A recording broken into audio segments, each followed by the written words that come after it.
Hi everyone, അസ്സലാമലൈക്കും. Hope you all are doing great. And ഞാൻ ഇവിടെ സുഖമായിരിക്കുന്നു കേട്ടോ. എല്ലാവർക്കും സുഖമാണ്. അപ്പോൾ ഇന്നത്തെ നമ്മുടെ വീഡിയോ എന്ന് പറയുന്നത് നിങ്ങൾ തംബ്നെയിൽ കണ്ട പോലെ തന്നെ എൻ്റെ pregnancy journey and delivery story ആട്ടോ. ഈ വീഡിയോ ഞാൻ കുറേ ആലോചിച്ചിട്ട് ചെയ്യാമെന്ന് വിചാരിച്ചതാണ്. കാരണം കുറെ പേർക്ക് ഇനി ന്യൂ മോംസ് ആവുന്ന ആൾക്കാർക്ക് കുറച്ചൊരു ഇൻഫോർമേറ്റീവ് ആയിട്ടുള്ള ഒരു കാര്യം കൂടി ആവുമെന്ന് വിചാരിച്ച് അതുകൊണ്ടാണ് ഈ ഒരു സ്റ്റോറി പറയാമെന്ന് വിചാരിച്ചത് കേട്ടോ. അപ്പോൾ ഒരുപാട് കൺഫ്യൂസ്ഡ് ആവും നമ്മൾ ആ ഒരു ടൈമിൽ, ഫസ്റ്റ് ടൈം പ്രഗ്നന്റ് ആവുന്ന ടൈമിലും ഫസ്റ്റ് ടൈം ഡെലിവറി ടൈമിലൊക്കെ ഫുൾ ടൈം ഞാൻ യൂട്യൂബിൽ ഇങ്ങനെ സെർച്ച് ചെയ്തുകൊണ്ടിരിക്കുകയായിരുന്നു കേട്ടോ. എങ്ങനെയാണ് ഡെലിവറി, ഓരോ മന്ത്സിലും എങ്ങനെയാണ് നമുക്ക് വരുന്ന ചേഞ്ചസ് ഉണ്ടാവുക. പക്ഷെ ഈ ചേഞ്ചസിൽ വീഡിയോസിൽ കണ്ടിട്ടുള്ളതിലും കുറേ എനിക്ക് ഡിഫറെൻ്റ് ആയിരുന്നു എൻ്റെ ഒരു കേസിൽ. അതാണ് ഞാൻ പറയാൻ വന്നത്. ഓരോ പേഴ്സണും ഓരോ ആൾക്കാർക്കനുസരിച്ച് നമ്മുടെ ഒരു പ്രഗ്നൻസി ജേർണിയും നമ്മുടെ ഡെലിവറിയും ഒക്കെ ഡിഫറെൻ്റ് ആയിരിക്കും. സോ എൻ്റെ ഒരു കേസിൽ 2021 ഏപ്രിലാണ് ഞാൻ പ്രഗ്നന്റ് ആണെന്ന് അറിയുന്നത്. ആ ഒരു ടൈമിൽ ഞാനിവിടെ ദുബായിൽ വർക്ക് ചെയ്തുകൊണ്ടിരിക്കുകയായിരുന്നു കേട്ടോ. അപ്പോൾ ഏപ്രിൽ മന്ത്സിൽ നമ്മൾ എക്സ്പെക്ട് ചെയ്തിട്ടുണ്ടായിരുന്നത് തന്നെ കേട്ടോ ഈ ഒരു പ്രഗ്നൻസി എന്ന് പറയുന്നത്. അപ്പോൾ നമ്മൾ മുൻകൂട്ടി പ്രഗ്നൻസി ടെസ്റ്റ് ചെയ്യുന്ന കിറ്റൊക്കെ വാങ്ങി വെച്ചിട്ടുണ്ടായിരുന്നു. അതൊരു നോമ്പിന്റെ ടൈമായിരുന്നു. അപ്പോൾ തന്നെ രാവിലെ അത്താഴത്തിന് എണിച്ചിട്ടാണ് നമ്മൾ ഇത് ടെസ്റ്റ് ചെയ്ത് നോക്കാമെന്ന് വിചാരിച്ചിട്ടുണ്ടായിരുന്നത്. അപ്പോൾ ഡേറ്റ് ചേഞ്ച് ആയിട്ട് ഒരു 3 days ആകുമ്പോഴത്തേനും നമ്മൾ ടെസ്റ്റ് ചെയ്ത് നോക്കാന്ന് വിചാരിച്ചിട്ട്. കാരണം അത്രയും എക്സൈറ്റഡ് ആയിരുന്നു, ഇതാവോ ഇല്ലേ എന്നുള്ള ഒരു എക്സൈറ്റ്മെന്റ് ഉണ്ടാവുമല്ലോ. അപ്പോൾ അത് കാരണം നമ്മൾ 3 days ആകുമ്പോഴത്തേനും നമ്മൾ ചെക്ക് ചെയ്ത് നോക്കി. അപ്പോൾ ചെക്ക് ചെയ്ത് നോക്കിയത് ഒരു അത്താഴത്തിന് എണിച്ചിട്ട് ഒരു പുലർച്ചെ 4 മണി 5 മണി ടൈമിലാണ് നമ്മൾ ചെക്ക് ചെയ്ത് നോക്കുന്നത്. കാരണം മോർണിംഗിൽ ചെക്ക് ചെയ്ത് നോക്കിയാലാണ് ക്ലിയർ ആയിട്ട് അറിയാവുന്ന എന്തോ ഒരു ഇൻസ്ട്രക്ഷൻ കണ്ടിരുന്നു. അപ്പൊ അതനുസരിച്ചിട്ട് നമ്മൾ രാവിലെ അത്താഴത്തിന് എണിച്ചിട്ടാണ് ചെക്ക് ചെയ്ത് നോക്കുന്നത്. ചെക്ക് ചെയ്ത് നോക്കിയിട്ട് ഒരു 5-10 മിനിറ്റ് കഴിഞ്ഞിട്ടാണ് അതിൽ ആ ഒരു ലൈന് കാണിച്ചത്. പക്ഷെ ലൈന് വന്നത് ഭയങ്കര ലൈറ്റ് ആയിട്ടുള്ള ഒരു ലൈനാട്ടോ വന്നത്. ലൈൻ ഉണ്ടോ ഇല്ലേ എന്നുള്ളൊരു ഡൗട്ട് തോന്നിയതിൽ അങ്ങനെ ലൈറ്റ് ആയിട്ടുള്ള ഒരു ലൈന് കിട്ടി. പക്ഷെ നമ്മൾ ഹാപ്പി ആണോ എന്ന് ചോദിച്ചാൽ ഹാപ്പി ആണ്. പക്ഷെ ഭയങ്കര ഒരു എക്സൈറ്റ്മെന്റ്, എന്തോ ഒരു വേറെ ഫീലിംഗ് ആയിരുന്നു കേട്ടോ ആ ടൈമിൽ.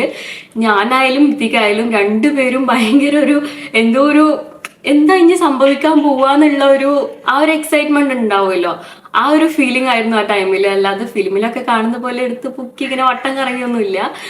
രണ്ടാളും എന്തോ ഒരു വേറൊരു ലെവലായി നിൽക്കുന്ന ഒരു ടൈമായിരുന്നു. അപ്പൊ നമുക്ക് കൺഫേം അല്ലായിരുന്നു. കാരണം ഇത് ലൈന് കറക്റ്റ് ആയിട്ട് വന്നിട്ടില്ല, ഒരു ലൈറ്റ് ലൈനാണ് വന്നിരിക്കുന്നത്. ഇനിയിപ്പോ ഉണ്ടാവോ ഇല്ലേ എന്നുള്ളൊരു ഡൗട്ട് ഉണ്ടായിരുന്നു. അപ്പൊ നമ്മള് അന്ന് വൈകുന്നേരം അന്ന് ഡ്യൂട്ടിക്ക് പോയിട്ട് ഈവനിങ് വന്നിട്ട് ഈവനിങ് തന്നെ നമ്മൾ ഡോക്ടറിന്റെ അപ്പോയിന്റ്മെന്റ് എടുത്തു. നമ്മൾ അടുത്ത് തന്നെയുള്ള ഒരു ക്ലിനിക്കില്, റാഷിദിയയിലായിരുന്നു, ദുബായ് റാഷിദിയയിലെ ഒരു ക്ലിനിക്കിൽ നമ്മളൊരു ഗൈനക്കോളജിസ്റ്റിന്റെ അപ്പോയിന്റ്മെന്റ് എടുത്തു. അപ്പൊ അവിടെ ചെന്നപ്പോൾ ഡോക്ടർ നമുക്ക് കാണിച്ചു കൊടുത്തു. അപ്പൊ ഡോക്ടറോട് പറഞ്ഞു 3-4 days ആയിട്ടുള്ളൂ ഡേറ്റ് ചേഞ്ച് ആയിട്ട്. അപ്പൊ ഡോക്ടർ പറഞ്ഞു എന്നൊരു കാര്യം ചെയ്യ്, ഒരു 7 days ഒരു ആഴ്ചയും കൂടി നിങ്ങൾ വെയിറ്റ് ചെയ്യ്, ഒരാഴ്ച കഴിഞ്ഞിട്ട് വന്നിട്ട് പിന്നെ ബ്ലഡ് ടെസ്റ്റ് ചെയ്യാം, അപ്പൊ കൺഫേം ആവുന്ന പറഞ്ഞു. ഈ ഒരാഴ്ച നമുക്ക് ഭയങ്കര എക്സൈറ്റ്മെന്റ് ഉള്ള ഒരു വീക്കായിരുന്നു കേട്ടോ. ഉണ്ടാവോ ഇല്ലേ എന്നുള്ള ഡൗട്ട് ഉണ്ട്. എന്താവും എന്നുള്ള ഇത് അറിഞ്ഞിട്ട് വേണമല്ലോ പിന്നെ പറയാന്. വീട്ടിലൊക്കെ പറയണമെന്നുണ്ടെങ്കിൽ ഇത് കൺഫേം ആയിട്ട് വേണമല്ലോ പറയാനും. അപ്പൊ നമ്മൾ ഭയങ്കര എക്സൈറ്റ്മെന്റ് ആയിരുന്നു. പക്ഷെ നോമ്പൊക്കെ ആ ടൈമിൽ ഞാൻ നോമ്പ് പിടിച്ചിരുന്നു കേട്ടോ. അത് കഴിഞ്ഞിട്ട് 7 days കഴിഞ്ഞിട്ട് നമ്മൾ ബ്ലഡ് ടെസ്റ്റ് ചെയ്തു. പക്ഷെ ബ്ലഡ് ടെസ്റ്റ് പോസിറ്റീവ് ആയിട്ട് വന്നു. അപ്പൊ തന്നെ ഡോക്ടർ റൂമിലേക്ക് വിളിച്ചിട്ട് കൺഗ്രാറ്റ്സ് ഒക്കെ പറഞ്ഞു. ഡോക്ടർ അപ്പൊ തന്നെ അൾട്രാസൗണ്ട്, ഡോക്ടർ റൂമിലുള്ള അൾട്രാസൗണ്ട് വെച്ചിട്ട് നമുക്ക് സ്കാൻ ചെയ്ത് നോക്കിട്ടോ കുട്ടിയുടെ പൊസിഷൻ കാര്യങ്ങൾ ഇതൊക്കെ. അപ്പൊ പറഞ്ഞു കുഴപ്പമില്ല, 2 കുട്ടിയാണോ 1 കുട്ടിയാണോ എന്നുള്ളതൊക്കെ ആ ടൈമിലാണ് തോന്നണം നോക്കുക. അപ്പൊ പറഞ്ഞു കുഴപ്പമില്ല. പ്രഗ്നൻസി കെയറിന്റെ ഒരു ക്യാപ്സ്യൂൾ തന്നു നമുക്ക്, ഒരു ഫോളിക് ആസിഡിന്റെ ഒറ്റ ക്യാപ്സ്യൂളാണല്ലോ, അത് കഴിച്ചോ, പിന്നെ ഫുഡൊക്കെ നന്നായി കഴിച്ചോ. അങ്ങനെ ഒരുപാട് കാര്യങ്ങളൊന്നും പറഞ്ഞു തന്നിട്ടൊന്നുമില്ല കേട്ടോ. കാരണം നമ്മൾ വിചാരിക്കും നമ്മളെ ഡോക്ടർ അങ്ങനെ ചെയ്യാൻ പറയും, ഇങ്ങനെ ചെയ്യാൻ പറയും, അങ്ങനെ കെയർ ചെയ്യാൻ പറയും. അതൊന്നും പറഞ്ഞില്ല. നോർമൽ നിങ്ങളുടെ ലൈഫ് എങ്ങനെയാണ് പോണത് അതുപോലെ തന്നെ പോയിക്കോട്ടെ, അതുപോലെ തന്നെ നോമ്പ് പിടിക്കുന്നതുകൊണ്ട് കുഴപ്പമൊന്നുമില്ല, നോമ്പ് പിടിച്ചോ, ഫുഡും വെള്ളം നന്നായി കുടിച്ചോ, അത്ര പറഞ്ഞുള്ളൂ ഡോക്ടർ കേട്ടോ. പിന്നെ 1 month കഴിഞ്ഞിട്ടാണ് അടുത്ത ചെക്കപ്പ് വരിക എന്ന് പറഞ്ഞു. സോ നമ്മൾ അങ്ങനെ തന്നെ പോയി. അപ്പൊ ഞാൻ ഭയങ്കര കൺസേൺ ആയിരുന്നു. കാരണം ഞാൻ ആ ടൈമിൽ വർക്കിന് പോയിരുന്നത് മെട്രോയിൽ പോയിട്ട് പിന്നെ അവിടുന്ന് ഒരു 20 minutes നടന്നിട്ടൊക്കെ കേട്ടോ വർക്കിന് പോയിരുന്നത്. അപ്പൊ എനിക്ക് ഭയങ്കര ഡൗട്ടായിരുന്നു, ഇനിയിപ്പോ ഇതൊക്കെ ചെയ്യാൻ പറ്റുമോ, നടക്കാൻ പറ്റുമോ അങ്ങനെ. അപ്പൊ ഡോക്ടർ പറഞ്ഞു, നിങ്ങൾ ഇപ്പൊ എങ്ങനെയാണോ നിങ്ങളെ ലൈഫ് പോണോ അതുപോലെ തന്നെ പോയിക്കോ, ഒരു കുഴപ്പമില്ല, നന്നായി വെള്ളം കുടിക്കുക, ഫുഡ് നല്ലോണം കഴിക്കുക, അത്ര തന്നെ ചെയ്താൽ മതി, വേറെ ഒന്നും നിങ്ങൾ കൺസേൺ ചെയ്യണ്ട, വേറെ ഒന്നും ഒരു കാര്യം നിങ്ങൾക്ക് എക്സ്ട്രാ ചെയ്യേണ്ടതുമില്ല, ഒന്നും നിങ്ങൾ അതിനെ കുറിച്ച് ബോധേഡ് ആവണ്ട, ഇനി എന്തെങ്കിലും ഉണ്ടെങ്കിൽ ഞാൻ പറഞ്ഞുതരാം, 1 മന്തും കൂടി കഴിഞ്ഞിട്ട് വരാൻ പറഞ്ഞു. അപ്പോൾ എല്ലാ 1 മന്തിലും നമുക്ക് ചെക്കപ്പ് ഉണ്ടാവും കേട്ടോ. അങ്ങനെ ഈ ഒരു മന്ത് നമുക്ക് കുഴപ്പമൊന്നും ഉണ്ടായിരുന്നില്ല. അപ്പൊ ഞാൻ വിചാരിച്ചിരുന്നത് പ്രഗ്നന്റ് ആയി കഴിഞ്ഞ് കഴിഞ്ഞാൽ ഭയങ്കരമായിട്ടുള്ള കോംപ്ലിക്കേഷൻസ് ഉണ്ടാവും, വൊമിറ്റിംഗ് ഉണ്ടാവും, പിന്നെ ഭയങ്കര ക്ഷീണം ഉണ്ടാവും, അങ്ങനെയൊക്കെയാണ് ഞാൻ വിചാരിച്ചിരുന്നത്. ഓൾറെഡി ഇപ്പൊ 1 മന്ത് കഴിഞ്ഞിരിക്കുന്നു, 2nd മന്ത് മുതലല്ല നമ്മൾ അറിഞ്ഞു തുടങ്ങി. പക്ഷെ എനിക്ക് ക്ഷീണം ഉണ്ടായിരുന്നു, ചെറിയ ക്ഷീണം ഒക്കെ ഉണ്ടായിരുന്നു. പക്ഷെ വൊമിറ്റിംഗ് അങ്ങനത്തെ കാര്യം എൻ്റെ ത്രൂ ഔട്ട് പ്രഗ്നൻസി ജേർണിയിൽ ഉണ്ടായിരുന്നില്ല. അത് ഭയങ്കര എനിക്ക് കിട്ടിയൊരു ബ്ലെസ്സിങ് ആണെന്ന് പറയാം കേട്ടോ. എനിക്ക് വൊമിറ്റിംഗ് ഉണ്ടായിരുന്നില്ല, എൻ്റെ സിസ്റ്റേഴ്സിനും അങ്ങനെ വൊമിറ്റിംഗ് ഒന്നും ഉണ്ടായിരുന്നില്ല കേട്ടോ. അപ്പോൾ എനിക്ക് പാരമ്പര്യമായിട്ട് കിട്ടിയതാണോ എന്താണെന്നറിയില്ല, വൊമിറ്റിംഗ് തീരെ ഉണ്ടായിരുന്നില്ല. പിന്നെ ക്ഷീണം ഉണ്ടായിരുന്നു. ക്ഷീണം കൂടുതലായിട്ട് എനിക്ക് തോന്നിയത് ഫസ്റ്റ് 3 മന്ത്സിൽ രാവിലെ എണീറ്റ് ഡ്യൂട്ടിക്ക് പോകുമല്ലോ, അപ്പൊ രാവിലെ എഴുന്നേൽക്കുമ്പോൾ കുറച്ച് ക്ഷീണം ഉണ്ടായിരുന്നു. കാരണം രാവിലെ നമ്മൾ നേരത്തെ എണീറ്റ് അങ്ങനെ നേരെ ഡ്യൂട്ടിക്ക് പോകുമ്പോൾ ആ ഒരു ടൈമിൽ വരുന്ന ക്ഷീണം ഉണ്ടായിരുന്നു. പക്ഷെ അത് കഴിഞ്ഞ് കഴിഞ്ഞാൽ ഓക്കെ ആയിരുന്നു. ഓഫീസിൽ പോയി കഴിഞ്ഞ് കഴിഞ്ഞാലും ഒക്കെ നമുക്ക് അവിടെ ഇരുന്ന് അവിടുത്തെ ഒരു അറ്റ്മോസ്ഫിയർ ആയി വരുമ്പോൾ മൈൻഡ് നമ്മൾ ചേഞ്ച് ആവുമെന്ന് തോന്നുന്നു. നമ്മൾ ഇതിനെ കുറിച്ച് അധികം ബോധേഡ് ആവുന്നില്ല. പിന്നെ നമ്മൾ ആ ഒരു അറ്റ്മോസ്ഫിയർ ആയിട്ട് നമ്മൾ യൂസ്ഡ് ആയിട്ട് വരും. പിന്നെ നമ്മൾ ഇതിനെ കുറിച്ച് അധികം ചിന്തിക്കുന്നില്ല. പിന്നെ വീട്ടിൽ എത്തിയിട്ടാ പിന്നെ അയ്യോ ഞാൻ പ്രഗ്നന്റ് ആണല്ലോ എന്നുള്ള കാര്യം ചിന്തിക്കുന്നത് തന്നെ. അപ്പോൾ ആ ടൈമിൽ അത്ര വലിയൊരു കാര്യങ്ങളൊന്നും എൻ്റെ ലൈഫിൽ ഉണ്ടായിട്ടില്ല കേട്ടോ. അത്ര വലിയ സിറ്റുവേഷൻസ് ഉണ്ടായില്ല. പിന്നെ ഒരു 3rd മന്ത് ടൈമിലാണ് ചെറിയൊരു ഇൻസിഡന്റ് ഉണ്ടാവുന്നത്. ഞാൻ രാവിലെ എഴുന്നേറ്റ് ഇതുപോലെ രാവിലെ ചെറുതായി ഒരു ഫിസിനെസ് ഒക്കെ ഉണ്ടാവും കേട്ടോ നമുക്ക്. അപ്പോൾ ആ ടൈമിൽ നേരെ എഴുന്നേറ്റ് പോയി മെട്രോ സ്റ്റേഷനിൽ നിൽക്കുന്ന സമയത്ത് മെട്രോ വെയിറ്റ് ചെയ്ത് നിൽക്കുകയാണ്. ആ ടൈമിൽ ചെറുതായി ഒന്ന് തല കറങ്ങുന്ന പോലെ തോന്നി. ഞാൻ വിചാരിച്ചത് ഓക്കെ ആയിക്കോളും, എനിക്ക് തോന്നുന്നാന്ന് വിചാരിച്ചു. പക്ഷെ എനിക്ക് പറ്റുന്നില്ല, കൺട്രോള് പോയി. അപ്പൊ തൊട്ടടുത്തൊരു ഫിലിപ്പൈൻ ലേഡി നിന്നിരുന്നു. ഞാൻ ആളുടെ ഷോൾഡറിൽ ഇങ്ങനെ പിടിച്ചു. എന്നിട്ട് ഞാൻ പറഞ്ഞു ഞാൻ പ്രഗ്നന്റ് ആണെന്നുള്ള കാര്യം ഞാൻ പ്രഗ്നന്റ് ആണ് പറഞ്ഞു. അപ്പൊ ആള് എന്നെ നോക്കിയപ്പോഴേക്കും ഞാൻ ബാക്കിലേക്ക് പോവാണ്. ആളെന്നെ വേഗം പിടിച്ചിരുത്തി അവിടെ. എന്നിട്ട് ആളെ കയ്യിലുണ്ടായിരുന്ന വാട്ടർ തന്നു, വെള്ളം കുടിച്ചു. അപ്പത്തേക്കും അവിടുത്തെ പോലീസ് ഇൻസ്പെക്ടർ ഒക്കെ ഉണ്ടായിരുന്നു അവിടെ. ആളെ താഴെ പോയി വിളിച്ചു കൊടുന്ന് സ്റ്റേഷനിലുള്ള ആൾക്കാരുടെ ഒക്കെ വിളിച്ച് അങ്ങനെ കൊടുന്നു. അവര് വന്ന് ഫേസിലൊക്കെ വെള്ളമാക്കിയപ്പോൾ ഞാൻ ഓക്കെ ആയിരുന്നു. അപ്പൊ അവര് ചോദിച്ചു ഹോസ്പിറ്റലിൽ പോകണോ, ഹോസ്പിറ്റലിൽ ആംബുലൻസ് വിളിക്കട്ടെ ചോദിച്ചപ്പോൾ അവന് വേണ്ട, എൻ്റെ റൂം തൊട്ടടുത്ത് തന്നെ. കാരണം ഞങ്ങളുടെ റൂം ഇവിടെയാണ്, ഒരു റോഡ് ക്രോസ് ചെയ്താൽ പിന്നെ മെട്രോ സ്റ്റേഷനാണ്, അങ്ങനെ കേട്ടോ. അപ്പോൾ എൻ്റെ റൂം തൊട്ടടുത്ത, എനിക്ക് റൂമിൽ പോയാൽ മതി, ഹസ്ബൻഡ് വരും, പിന്നെ ഹസ്ബൻഡിനായിട്ട് ഞാൻ ഹോസ്പിറ്റലിൽ പോയിക്കോളാം എന്ന് പറഞ്ഞു. അപ്പോഴേക്കും എന്തിക്കാക്ക് വിളിച്ച് നമ്പറൊക്കെ ഇട്ട്. അപ്പൊ എന്തിക്ക് പറഞ്ഞു വേഗം റൂമിലേക്ക് പോയിക്കോ, ഞാൻ വരാന്ന് പറഞ്ഞു.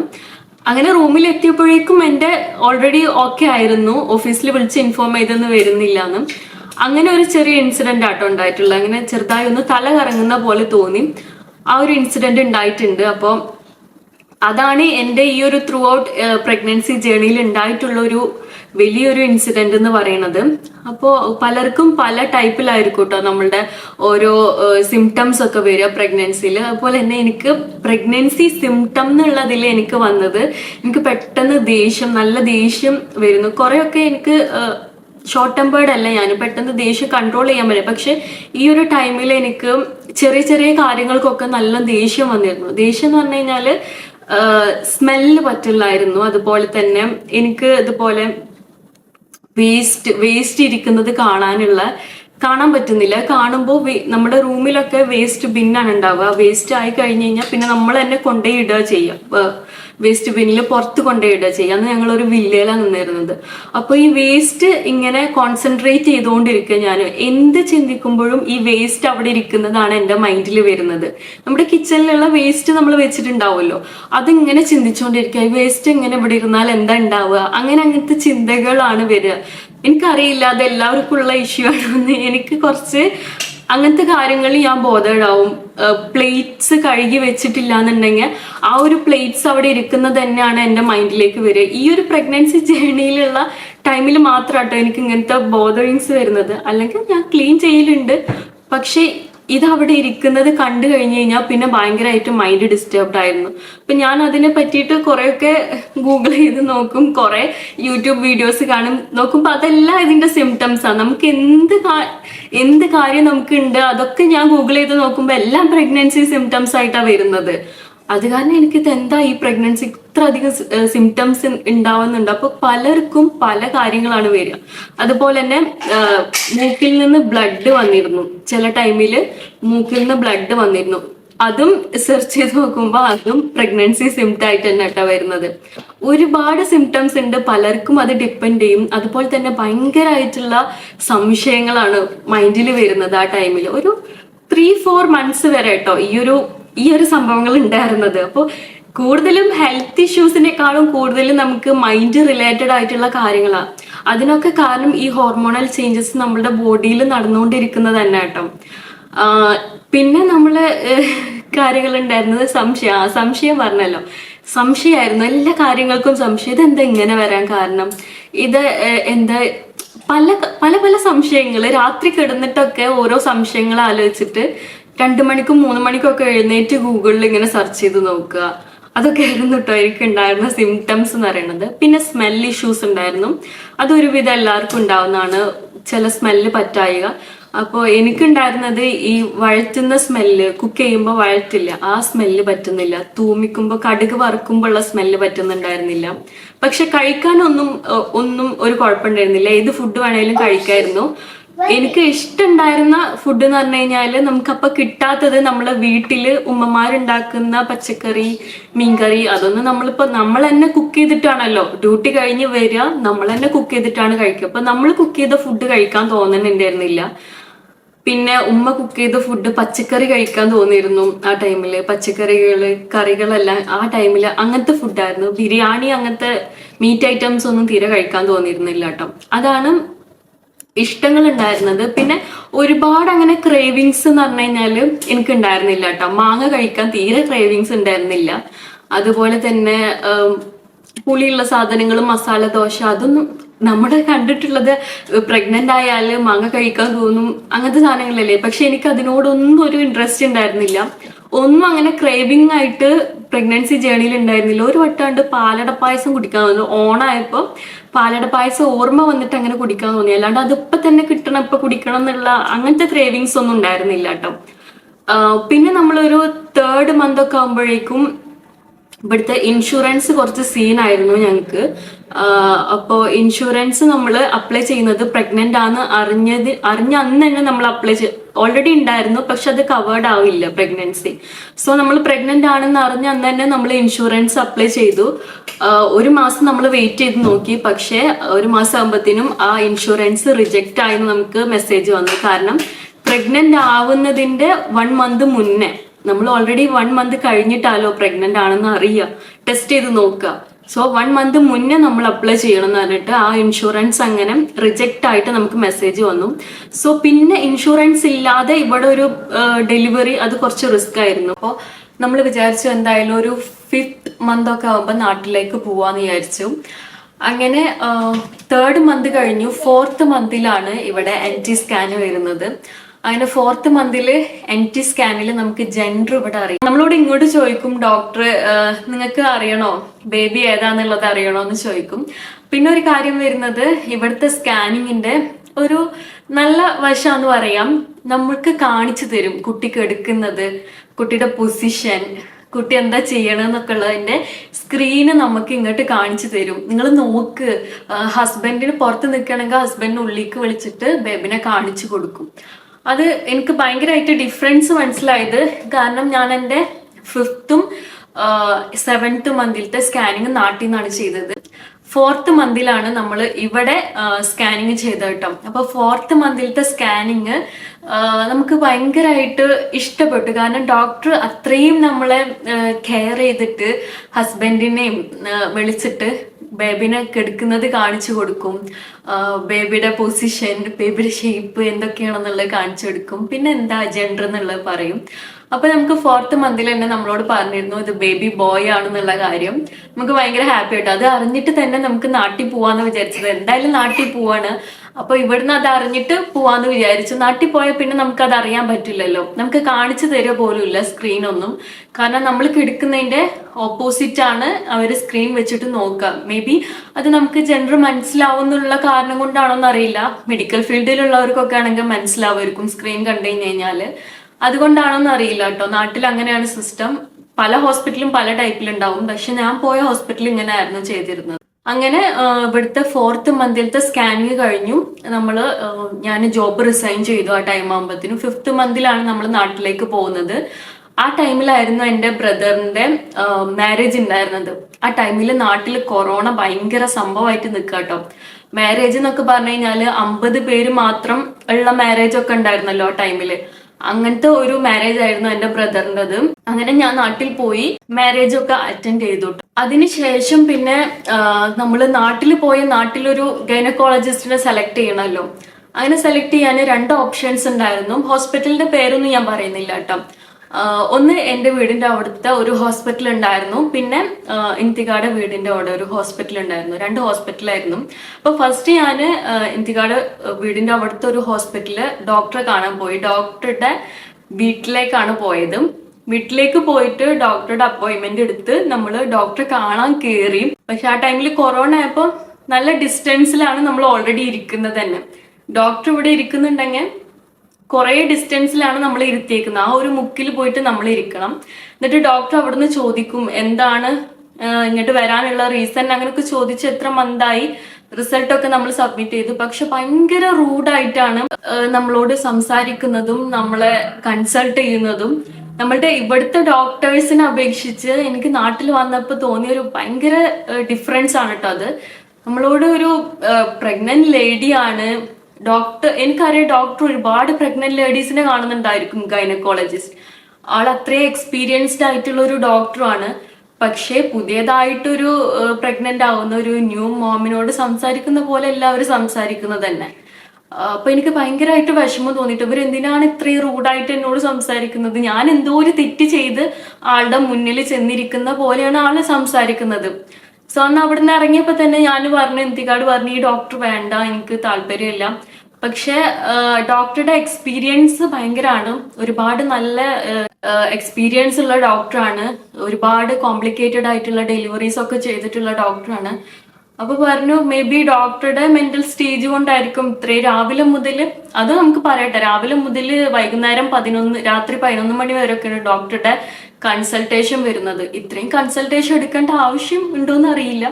പക്ഷെ ഇത്രയും ടൈം എടുത്ത് ഡോക്ടർ തന്നെ ആകെ സ്ട്രെസ്ഡ് ആയിട്ട് ഇരിക്കുന്ന ഒരു ടൈമിൽ നമ്മളെ കൺസൾട്ട് ചെയ്യുമ്പോൾ ആ ഒരു ഇമോഷൻ വെച്ചിട്ട് തന്നെയാണ് നമ്മളോടും സംസാരിക്കുന്നത്. അങ്ങനെ പിന്നെ ആകെ കൺഫ്യൂസ്ഡ് ആയിരുന്നു. എൻ്റെ വീടിന്റെ അടുത്തുള്ള ഒരു ഹോസ്പിറ്റലിൽ ചെക്ക് ചെയ്തപ്പോഴും പക്ഷെ അവിടെ ഒരുപാട് പ്രഗ്നൻസി റിലേറ്റഡ് ആയിട്ടുള്ള ഒരുപാട് ഇഷ്യൂസ് ഉണ്ടായിട്ടുണ്ട് എന്നുള്ളത് നമ്മൾ അറിഞ്ഞു. നമ്മുടെ റിലേറ്റീവ്സിനൊക്കെ ഒരുപാട് നെഗറ്റീവ് ഇഷ്യൂസ് ആ ഹോസ്പിറ്റൽ വഴി ഉണ്ടായിട്ടുണ്ട്.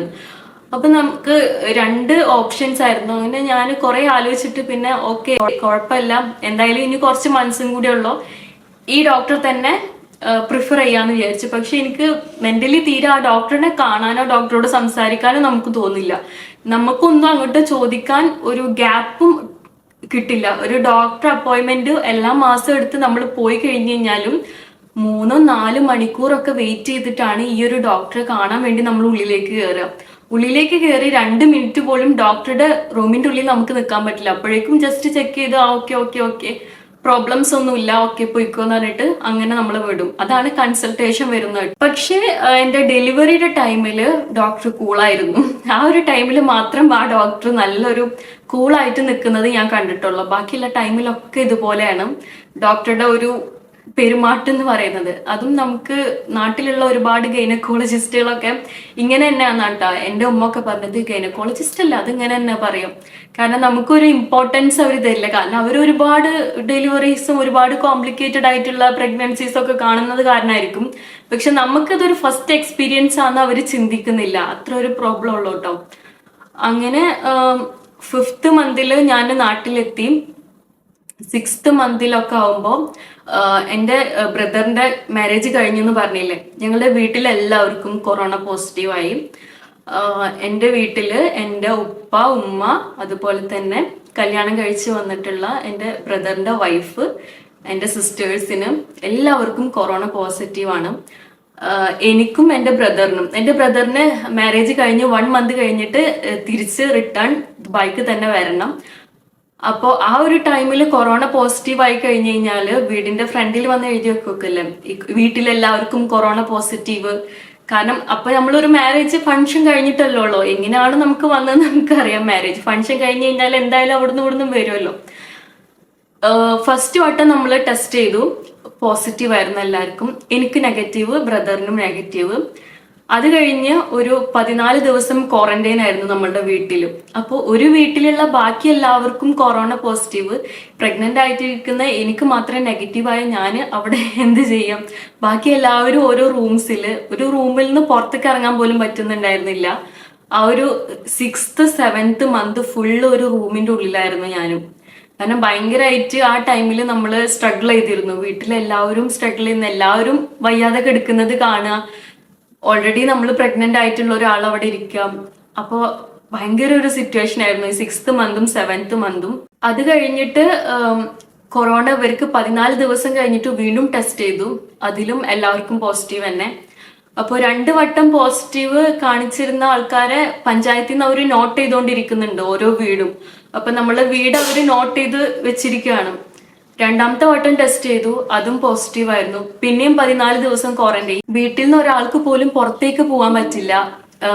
നൈബേഴ്സ് ഒക്കെ വന്നിട്ടാണ് നമുക്ക് ഫുഡൊക്കെ എന്തെങ്കിലും ആവശ്യം ഉണ്ടെങ്കിൽ അവർ കൊടുന്ന് വെച്ച് തരണമൊക്കെ. 2ാമത്തെ വട്ടം കഴിഞ്ഞു. 3ാമത്തെ വട്ടം നമ്മൾ 14 ദിവസം ക്വാറന്റൈൻ കഴിഞ്ഞ് വീണ്ടും ടെസ്റ്റ് ചെയ്തപ്പോൾ വീണ്ടും ഇവർക്കെല്ലാം പോസിറ്റീവ്. ഉപ്പാക്കൊക്കെ നല്ലോണമായിട്ട് എഫക്ട് ചെയ്തിട്ടുണ്ടായിരുന്നു. കാരണം ഓൾറെഡി ഷുഗർ പ്രഷറൊക്കെ ഉള്ള ആളായിരുന്നു. 4ാമത്തെ വട്ടമാണ് ഇവർക്ക് നെഗറ്റീവ് ആവുന്നത്. സോ അത്രയും ഡേയ്സ് നമ്മൾ ക്വാറന്റൈനിൽ അവിടെ ഇരിക്കുകയായിരുന്നു. അപ്പൊ അത് ഭയങ്കര ഒരു സ്ട്രഗിളിങ് പീരീഡ് ആയിരുന്നു നമ്മുടെ ലൈഫിൽ. എൻ്റെ ഒരു പ്രഗ്നൻസി ജേർണിയിൽ ഭയങ്കരമായിട്ട് സ്ട്രഗിൾ ചെയ്തൊരു ടൈമാണ്. പിന്നെ അല്ല, ഞാൻ ഇവിടുന്ന് നാട്ടിലേക്ക് ചെന്നപ്പോൾ ഇവിടെ ചെയ്ത എല്ലാ ബ്ലഡ് ടെസ്റ്റും നാട്ടിൽ ചെയ്തിട്ട് അവർ റിപ്പീറ്റ് ചെയ്ത് ചെയ്യിപ്പിച്ചു. അത് അവരുടേതായിട്ടുള്ള റെക്കോർഡ്സ് ഉണ്ടാക്കാനാണ് തോന്നുന്നു. പക്ഷെ ഈ ബ്ലഡ് ടെസ്റ്റ് ഒക്കെ ഞാൻ നാട്ടിൽ പോയിട്ട് വീണ്ടും ചെയ്യേണ്ടി വന്നു. അത് കഴിഞ്ഞ് 5th മന്തിൽ സ്കാനിങ് ഉണ്ടായിരുന്നു. അതിലെല്ലാം ഓക്കെ ആയിരുന്നു. ബേബിയുടെ പൊസിഷനും കാര്യങ്ങളൊക്കെ ഓക്കെ ആയിരുന്നു. 7th മന്തിലത്തെ സ്കാനിങ്ങിലും ഉണ്ടായിരുന്നു. അത് ഇതുപോലെ തന്നെയാണ്. സ്കാനിങ് ഞാൻ പറഞ്ഞല്ലോ, നമുക്കൊന്നും കാണാൻ പറ്റില്ല. ഹസ്ബൻഡിനൊന്നും ഉള്ളിലേക്ക് കയറാനേ പറ്റില്ല. അവര് സ്കാൻ ചെയ്യും, അവര് റിപ്പോർട്ട് ഉണ്ടാക്കും, നമ്മളുടെ വയറ്റിൽ വെച്ചിട്ട് നോക്കിയിട്ട് അവര് പറയും പൊയ്ക്കോന്ന് പറയും. അത്രേ ഉള്ളൂ. നമുക്കൊന്നും കാണാനാക്കാനും പറ്റില്ല. ഹാർട്ട് ബീറ്റ് കേൾപ്പിച്ച് തരും, പിന്നെ ഫോട്ടോസും അവര് തരും. അത്ര കേട്ടോ ചെയ്യുന്നത്, അല്ലാതെ സ്ക്രീനിലൊന്നും അവര് കാണിച്ചു തരില്ല. അപ്പോ അതായിരുന്നു സ്കാനിങ് ഉണ്ടായിരുന്നത്. പിന്നെ എനിക്ക് ഡേറ്റ് തന്നിരുന്നത് December 24th ഡേറ്റ് തന്നിരുന്നത് കേട്ടോ. അങ്ങനെ ഡേറ്റ് തന്നു. December 15 ലാസ്റ്റില് ഡോക്ടർ അപ്പോയിന്റ്മെന്റ് ഉണ്ടായിരുന്നു. ലാസ്റ്റ് ഒന്ന് സ്കാൻ ചെയ്തിട്ട് ഡോക്ടർ കറക്റ്റ് ഡേറ്റ് പറയാം എന്നാണ്. എസ്റ്റിമേറ്റഡ് ഡേറ്റ് ആണ് December 24th പറഞ്ഞിട്ടുണ്ടായിരുന്നത്. അപ്പോൾ എനിക്ക് ഇവിടുന്ന് നാട്ടിലേക്ക് വരാൻ ടിക്കറ്റ് എടുത്തിട്ടുണ്ടായിരുന്നത് December 12th ആ ടൈമിലാണ്. പിന്നെ ആ ടിക്കറ്റ് ചേഞ്ച് ചെയ്ത് December 10th ആക്കി. December 10th രാവിലെ ഒരു 5 മണി ടൈമില് എനിക്ക് പെയിൻ സ്റ്റാർട്ട് ചെയ്തു എന്ന് പറഞ്ഞു കഴിഞ്ഞാല് ബാക്ക് പെയിൻ ആണ് എനിക്ക് കണ്ടത്. അപ്പോൾ ഞാൻ കുറെ വീഡിയോസ് ഒക്കെ കാണുന്നുണ്ടായിരുന്നു. അപ്പൊ കോൺട്രാക്ഷൻ ഉണ്ടാവും എന്നറിയാം. പക്ഷെ കോൺട്രാക്ഷന്റെ പെയിൻ എങ്ങനെയാണെന്നുള്ളത് ഒരു വീഡിയോയിലും കണ്ടിട്ടില്ല കേട്ടോ. സോ അപ്പൊ ഞാൻ ഉമ്മാട് പറഞ്ഞു, രാവിലെ ഒരു 5 മണിയാകുമ്പോൾ നമ്മൾ നിസ്കരിക്കാൻ വേണ്ടി എഴുന്നേറ്റ് നിസ്കാരത്തിന്റെ ടൈമിലൊക്കെ ഇങ്ങനെ ബാക്കിൽ പെട്ടെന്നൊരു പെയിന് വരിക, പിന്നെ പോവുക, പിന്നെ ഒരു 3-4-5 മിനിറ്റ് ഒക്കെ കഴിഞ്ഞിട്ട് വീണ്ടും ഒരു പെയിൻ വരിക, പോവുക. അങ്ങനത്തെ ഒരു പെയിൻ ആയിരുന്നു കേട്ടോ. അപ്പൊ ഞാൻ ഉമ്മ പറഞ്ഞപ്പോ ഉമ്മ പറഞ്ഞു ഡെലിവറി അടുക്കാനാവുമ്പോ നമുക്ക് എടനോവ് എന്ന് പറഞ്ഞിട്ട് ഇടയിൽ ഇങ്ങനെ ചെറിയ പെയിൻ ഒക്കെ വരും, അത് ഡെലിവറി അടുക്കാനായില്ല അതുകൊണ്ടായിരിക്കും എന്ന് പറഞ്ഞു. അപ്പോഴും ഇത് ഡെലിവറി പെയിൻ ആണെന്നുള്ള കാര്യം മനസ്സിലാവുന്നില്ല. പലർക്കും പല ടൈപ്പിലാണ് ഡെലിവറി പെയിൻ വരിക എന്നുള്ളത് അപ്പോഴാണ് എനിക്ക് മനസ്സിലായത്. കാരണം എൻ്റെ ഉമ്മാക്ക് വന്നിരുന്ന ഡെലിവറി പെയിൻ അതായിരുന്നില്ല. അങ്ങനെ ഈ ഒരു പെയിന് കൂടി വരിക എന്ന് പറഞ്ഞു കഴിഞ്ഞാൽ ഇതിന്റെ ഇന്റർവെൽസ് അടുത്തുകൊണ്ടിരുന്നു. കാരണം ആദ്യം ഒരു പെയിൻ ഉണ്ടായിട്ട് 5 മിനിറ്റ് കഴിഞ്ഞിട്ടാണ് അടുത്ത പെയിന് വന്നിരുന്നത്. പെയിൻ എന്ന് പറഞ്ഞാല് ബാക്കിലില്ലേ, നമ്മളെ ബാക്ക് ബോണില് ഒരു സൂചി കൊണ്ട് കുത്തുന്ന പോലത്തെ ഒരു പെയിന്, ആ ഒരു പെയിനാണ്. നമുക്ക് പ്രസവിക്കാൻ പോവുകയാണെന്നൊന്നും ആ ടൈമിൽ തോന്നില്ല. എന്താണ് ബാക്കിൽ ഇങ്ങനെ പെയിന് വരുന്നതെന്ന് തോന്നുള്ളൂ. ആദ്യം ഒരു പെയിന് വന്ന് പിന്നെ 5 മിനിറ്റ് കഴിഞ്ഞിട്ടാണ് അടുത്ത പെയിന് വന്നിരുന്നത്. പിന്നെ ആ ടൈം ചുരുങ്ങി ഒരു 4 മിനിറ്റ് കഴിഞ്ഞിട്ടായി, പിന്നെ 2 മിനിറ്റ് കഴിഞ്ഞിട്ട് പെയിൻ വന്നു തുടങ്ങി, പിന്നെ 1 മിനിറ്റ് കഴിഞ്ഞിട്ട് വന്നു തുടങ്ങി. അങ്ങനെ അങ്ങനെ പെയിൻ അങ്ങനെയാണ് കൂടി വന്നത്. അപ്പോഴേക്കും എന്തിക്ക രാവിലെ 6 മണിക്ക് എത്തിയിരുന്നു നാട്ടില്. എടപ്പാള് വീട്ടിലെത്തിയിരുന്നു. അന്ന് ഉച്ചക്ക്, അന്നൊരു വെള്ളിയാഴ്ച ആയിരുന്നു. ഉച്ചക്ക് ജുമാ കഴിഞ്ഞിട്ട് ഇങ്ങോട്ട് വരാം, വീട്ടിലേക്ക് വരാന്നാ പറഞ്ഞിട്ടുണ്ടായിരുന്നത്. സോ എന്റെ വീട്ടില് ഇന്ത്യക്ക് വരുന്ന കാരണം ഫുഡൊക്കെ പ്രിപ്പയർ ചെയ്യുന്നുണ്ട്. അപ്പൊ അതിന്റെ തിരക്ക് നടന്നുകൊണ്ടിരിക്കുകയാണ്. അപ്പൊ ഞാൻ ഇതിന് വല്ലാതെ ഇമ്പോർട്ടൻസ് കൊടുത്തില്ല. ഉമ്മ പറഞ്ഞു ഇത് ഇടനോവാണ്, ഡെലിവറി ഡേറ്റ് അടുത്ത് കഴിഞ്ഞ് കഴിഞ്ഞാൽ അങ്ങനത്തെ പെയിൻസ് വരും എന്ന് പറഞ്ഞു. അപ്പൊ ഞാൻ ഇതിന് വലിയ ഇമ്പോർട്ടൻസ് കൊടുത്തില്ല. ഞാന് ഉമ്മാനെ ഹെൽപ്പ് ചെയ്യുന്നുണ്ട്. പിന്നെ എന്റെ ഉപ്പാക്ക് അന്ന് കുറച്ച് വൊമിറ്റിങ്ങും കാര്യങ്ങളായിട്ട് വയ്യാതെ കിടക്കുന്ന ദിവസമായിരുന്നു. അപ്പൊ ഉപ്പാക്ക് പനി ഉണ്ടായിരുന്നു. അപ്പൊ ഉമ്മ ഉപ്പാനെയും നോക്കണം, പിന്നെ ഉച്ചക്ക് എന്തിക്ക് വരും. അപ്പൊ അതിനുള്ള ഫുഡിന്റെ പ്രിപ്പറേഷൻസ് ഒക്കെ ചെയ്യുന്നുണ്ട്. അങ്ങനെ ചെയ്തുകൊണ്ടിരിക്കും. അപ്പൊ ഞാനും വല്ലാതെ ഇതിന് ഇമ്പോർട്ടൻസ് കൊടുക്കാതെ ഞാനിങ്ങനെ ബാക്കി കാര്യങ്ങളൊക്കെ ചെയ്തുകൊണ്ടിരിക്കുക. പിന്നെ എനിക്ക് തീരെ പറ്റാതായി. ഇങ്ങനെ പിടിച്ചിട്ടൊക്കെ ഇങ്ങനെ ഒരു ഉച്ച ടൈമൊക്കെ ആകുമ്പോഴേക്കും എനിക്ക് പെയിന് കൂടി കൂടി വന്നു തുടങ്ങി. അപ്പോഴാണ് ഇന്ത്യയുടെ ഉമ്മ അവിടുന്ന് ഫോൺ ചെയ്യുന്നത് കേട്ടോ. അപ്പൊ ഉമ്മാടി ഞാനിങ്ങനെ പറഞ്ഞു എനിക്ക് ബാക്കിൽ ഇങ്ങനെ പെയിന് വരുന്നുണ്ട്, അതെന്താന്നറിയില്ല, ചിലപ്പോൾ മാറിയിരിക്കും എന്ന് പറഞ്ഞു. അപ്പൊ ഉമ്മാക്ക് ഇത് മനസ്സിലായി തോന്നുന്നു. കാരണം ഉമ്മാക്ക് ഇങ്ങനത്തെ പെയിൻ ആണ് വന്നിട്ടുണ്ടായിരുന്നത് തോന്നുന്നു. അപ്പൊ ഉമ്മ അപ്പൊ തന്നെ ഇന്ത്യക്കാട് പറഞ്ഞു, നീ ഈവനിങ് ആവാൻ നിൽക്കണ്ട, ഇപ്പൊ തന്നെ ഇറങ്ങിക്കോ, അവൾക്ക് പെയിന് വരുന്നുണ്ട്, ഡോക്ടറെ അടുത്ത് പെട്ടെന്ന് കൊടുന്നോന്ന് പറഞ്ഞു. കാരണം എനിക്ക് എടപ്പാളിന്ന് എന്റെ വീട്ടിലേക്ക് വന്നിട്ട് പിന്നെ എന്നെ അടുത്ത് വീണ്ടും എടപ്പാൾക്ക് തന്നെ പോകണം. ഞങ്ങളുടെ വീട്ടിൽ നിന്ന് ഏകദേശം 1 മണിക്കൂർ ഉണ്ട് കേട്ടോ എടപ്പാൾക്ക് ഡ്രൈവ്. അപ്പോൾ എന്നെ അടുത്ത് ഇങ്ങോട്ട് എത്തുമ്പോഴത്തേനും അത്യാവശ്യം ഒരു 2 മണിക്കൂറൊക്കെ എടുക്കും. അപ്പൊ വേഗം പൊയ്ക്കോന്ന് പറഞ്ഞപ്പോ എന്തൊക്കെ അപ്പോഴും പറയുന്നത് ഡേറ്റ് ആയിട്ടില്ലല്ലോ, ചിലപ്പോ ഞാൻ പെട്ടെന്ന് വരാൻ വേണ്ടിട്ട് അവള് പറയുന്നതാവും കേട്ടോ എന്തൊക്കെ പറയുന്നത്. അത്രയും സീരിയസ് ആയിട്ട് ഇതിനെ എടുത്തിട്ടുണ്ടായിരുന്നില്ല, നമ്മളും എടുത്തിട്ടുണ്ടായിരുന്നില്ല. അങ്ങനെ ഞാനും വിചാരിച്ചത് ചിലപ്പോ വല്ല മരുന്ന് കഴിച്ചു കഴിഞ്ഞാൽ ഈ വേദന പോവായിരിക്കും, ഡോക്ടറെ ജസ്റ്റ് ഒന്ന് പോയി കണ്ടു നോക്കാന്ന് വിചാരിച്ചു. അങ്ങനെ എന്തൊക്കെ വീട്ടിലേക്ക് വരുമ്പോ ഒരു 5 മണി ഒക്കെ ആയിരുന്നു. പിന്നെ നമ്മൾ വേഗം ഇറങ്ങി, നമ്മൾ ഒന്നും എടുക്കുന്നില്ല കേട്ടോ. അന്ന് അഡ്മിറ്റ് ആവോന്ന് പോലും നമുക്കറിയില്ല. കാരണം എനിക്ക് ലാസ്റ്റ് ഡോക്ടർ അപ്പോയിന്റ്മെന്റ് 15-ാം തീയതി തന്നിട്ടുള്ളത്. അത് കഴിഞ്ഞിട്ടാണ് എനിക്കൊരു ഡേറ്റ് തരുള്ളൂ എന്നൊക്കെയുള്ള ആ ഒരു ഇതിൽ തന്നെയാണ് ഞാനും ഇരിക്കുന്നത് കേട്ടോ. എന്നിട്ട് എന്തിക്ക് വന്നു, ഒരു 5 മണിയൊക്കെ ആകുമ്പോ വന്നു. അപ്പൊ എന്തിക്കാനെ കണ്ടപ്പോ എനിക്ക് കുറച്ചൊക്കെ പെയിന് കുറയുന്ന പോലെ തോന്നി. അപ്പൊ ഞാൻ പറഞ്ഞു ഇനിയിപ്പോ പോണോ, ഇനിയിപ്പോ പെയിന് വല്ലാണ്ട് ഇപ്പൊ വരുന്നില്ല എന്ന് പറഞ്ഞു. ഇപ്പൊ എല്ലാം എന്തായാലും നമുക്കൊന്ന് പോയി നോക്കാം ഡോക്ടറെ അടുത്തേക്ക്. അപ്പൊ അങ്ങനെ നമ്മൾ ഇറങ്ങുകയാണ്. ഇറങ്ങുമ്പോഴും നമ്മള് അന്ന് അവിടെ അഡ്മിറ്റ് ആവാനുള്ള ഒന്നും നമ്മൾ എടുക്കുന്നില്ല, ഡ്രസ്സായാലും ഒന്നും നമ്മൾ എടുക്കുന്നില്ല കേട്ടോ. ഉമ്മാനായിട്ട് നമ്മൾ ഇറങ്ങി. പക്ഷെ ഈ പോണ വഴിയിലൊക്കെ എനിക്ക് ഈ ഒരു പെയിന് വന്നുകൊണ്ടിരിക്കുന്നുണ്ട് കേട്ടോ. ഈ ഒരു 1 മിനിറ്റ് ഗ്യാപ്പില് ഇങ്ങനെ പെയിന്, ബാക്ക് പെയിന് വന്നുകൊണ്ടിരിക്കുന്നുണ്ട്. നമ്മൾ അവിടെ എത്തുമ്പോൾ ഒരു 6 മണി 6:30 ഒക്കെ ടൈം ആയിട്ടുണ്ടായിരുന്നു. അപ്പോഴേക്കും ഇന്ത്യക്കാട് ഉമ്മ ഇപ്പൊ ഒക്കെ അങ്ങോട്ട് എത്തിയിട്ടുണ്ടായിരുന്നു കേട്ടോ. അങ്ങനെ നമ്മൾ ഉള്ളിലേക്ക് കയറി. പക്ഷെ ആ ടൈം കൊറോണ ടൈം ആയതുകൊണ്ട് തന്നെ നമ്മൾ കൊറോണ ടെസ്റ്റ് ചെയ്തിട്ടാണ് ലേബർ റൂമിലേക്ക് കയറ്റുള്ളൂ. എന്നിട്ട് വീണ്ടും നമ്മൾ അവിടെ വെയിറ്റ് ചെയ്യട്ടോ. കൊറോണ ടെസ്റ്റ് നമ്മൾ കയറി. എനിക്കും എന്തിക്കാക്കും എൻ്റെ ഉമ്മാക്കും ഒക്കെ കൊറോണ ടെസ്റ്റ് ചെയ്തു. എല്ലാവരും ടെസ്റ്റ് ചെയ്തിട്ടാണ് ഉള്ളിലേക്ക് കയറ്റുള്ളൂ. എൻ്റെ ടെസ്റ്റ് റിസൾട്ട് പെട്ടെന്ന് തന്നെ വന്നു. അങ്ങനെ വീണ്ടും ഒരു അരമണിക്കൂർ, ഒരു 7 മണി 7:30 ഒക്കെ ആവുന്ന ടൈമിലാണ് നമ്മൾ ലേബർ റൂമിലേക്ക് കയറുന്നത്. ലേബർ റൂം എന്ന് വെച്ചാൽ വലിയ ആ ലേബർ റൂം ഹാളില്ലേ, അതിൻ്റെ ഉള്ളിലേക്ക് കയറി. അപ്പോഴേക്കും ഡോക്ടർ വരുമെന്ന് പറഞ്ഞു. ഡോക്ടർ വന്നു. ഡോക്ടർ നോക്കിയിട്ട് ഡോക്ടർ പറഞ്ഞു എത്ര ടൈമായി പെയിന് തുടങ്ങിയിട്ടെന്ന് ചോദിച്ചു. അപ്പൊ ഞാൻ പറഞ്ഞു രാവിലെ ഒരു 6 മണിക്കൊക്കെ തുടങ്ങിയതാണെന്ന് പറഞ്ഞു. അപ്പൊ ഡോക്ടർ ചിരിച്ചിട്ട് പറഞ്ഞു വെരി ഗുഡ് എന്ന് പറഞ്ഞു. അപ്പോഴും എന്നോട് പറയുന്നില്ല ഞാനിപ്പോ ഡെലിവറി ചെയ്യാൻ വേണ്ടി പോവാണെന്ന് എന്നോട് പറയുന്നില്ല കേട്ടോ. അപ്പൊ ഞാൻ ഡോക്ടറോട് പറഞ്ഞു ഡോക്ടറെ 15-ാം തീയതിയാണ് എനിക്ക് ഡേറ്റ് തന്നിട്ടുണ്ടായിരുന്നത് ലാസ്റ്റ് സ്കാനിങ്ങിന്റെ എന്ന് പറഞ്ഞു. അപ്പൊ ഡോക്ടർ ചിരിച്ചിട്ട് പറഞ്ഞു 15-ാം തീയതി വരെ ഒന്നും വെയിറ്റ് ചെയ്ത് നിൽക്കണ്ട, കുറച്ച് ടൈം കഴിഞ്ഞ് കഴിഞ്ഞാൽ എന്നെ കുട്ടിനെ കാണാം, നേരിട്ട് കാണാന്ന് പറഞ്ഞു. അപ്പോഴും ഞാൻ അതെങ്ങനെ ശരിയാവുക, ഞാനിപ്പോ ഇങ്ങനെ പ്രസവിക്കുക, എനിക്ക് അങ്ങനെ പ്രസവിക്കാനുള്ള ഒരു ഇതൊന്നും വന്നിട്ടില്ലല്ലോ. നമ്മൾ കണ്ടിട്ടുള്ളത് അത്രയും പെയിന് വന്ന് അങ്ങനെ കരഞ്ഞിട്ടൊക്കെ പോകുന്നതല്ലേ കണ്ടിട്ടുള്ളത്. അപ്പൊ എനിക്ക് അതൊന്നും വന്നിട്ടില്ലല്ലോ. അപ്പൊ ഡോക്ടർ പറഞ്ഞ് 8 സെന്റിമീറ്റർ വികസിച്ചിട്ടുണ്ട്. അപ്പൊ ഇനി നമുക്ക് നേരെ ലേബർ റൂമിലേക്ക് കടത്താം. അത് എനിക്ക് മനസ്സിലായത്, ഞാൻ ഈ ലേബർ റൂമിലേക്ക് കടക്കുന്നതിന് മുന്നേ നമ്മളോടൊന്ന് ടോയ്ലറ്റിൽ പോയിട്ട് യൂറിൻ പാസ് ചെയ്തിട്ട് വരാൻ പറഞ്ഞു. യൂറിൻ പാസ് ചെയ്തപ്പോൾ എനിക്കൊരു ചെറിയൊരു ബ്ലഡ് ഡിസ്ചാർജ് വന്നിരുന്നു. അപ്പൊ ഇത് ഡെലിവറി അടുത്തു എന്നുള്ള ഒരു സിംറ്റാണ് ഞാൻ വായിച്ചിട്ടുണ്ടായിരുന്നത്. മ്യൂസ്കസ് പ്ലഗ് ഡിസ്ചാർജ് ചെയ്യാന്ന് പറഞ്ഞാല്. അപ്പോൾ അതാണെന്ന് എനിക്ക് ചെറിയൊരു ഡൗട്ട് തോന്നിയിരുന്നു. പക്ഷെ എന്നാലും ഇപ്പോൾ ഡെലിവറി ചെയ്യില്ല എന്ന് തന്നെയാണ് ഞാൻ അപ്പോഴും വിശ്വസിക്കുന്നത്. ഇപ്പോഴും എനിക്ക് പ്രസവിക്കേണ്ട ടൈം ആയിട്ടില്ല, അങ്ങനെയാണ് ഞാൻ വിശ്വസിക്കുന്നത് കേട്ടോ. പിന്നെയാണ് ഡോക്ടർ വന്നിട്ട് ഇങ്ങനെ പറയുന്നത്, നേരെ എനിമ കൊടുത്തു. അപ്പൊ ഉമ്മ പറഞ്ഞിട്ടുണ്ടായിരുന്നു, ഡെലിവറി ടൈം ആയാൽ, പ്രസവിക്കുന്ന ആ ഒരു ടൈം ആയി കഴിഞ്ഞാൽ നമുക്ക് എനിമ തരും, നമ്മളെ വയറൊക്കെ ക്ലീൻ ചെയ്യും എന്ന് പറഞ്ഞത്. അപ്പോഴാണ് എനിക്കൊരു കൺഫർമേഷൻ കിട്ടുന്നത്. അപ്പൊ ഞാൻ പറഞ്ഞു ഞങ്ങളൊരു സ്യൂട്ട് റൂം എടുത്തിട്ടുണ്ടായിരുന്നു. കാരണം എന്തിക്കാനും കൂടി ഹസ്ബൻഡിനെയും കൂടിയിട്ട് അവിടെ ഡെലിവറി ടൈമിൽ കയറ്റാൻ പറ്റും. അതിനായിട്ട് സെപ്പറേറ്റ് ഒരു റൂം ആട്ടോ. നോർമലി എല്ലാവരും കിടക്കുന്ന ഒരു ലേബർ റൂമിലല്ല, സെപ്പറേറ്റ് ഒരു റൂമാണ് അതിന്. അപ്പൊ അത് പറഞ്ഞിട്ടുണ്ടായിരുന്നു. അപ്പൊ അങ്ങോട്ട് മാറ്റാം. അപ്പൊ ഡോക്ടർ പറഞ്ഞു എന്നാ വേഗം തന്നെ ചേഞ്ച് ചെയ്തോ.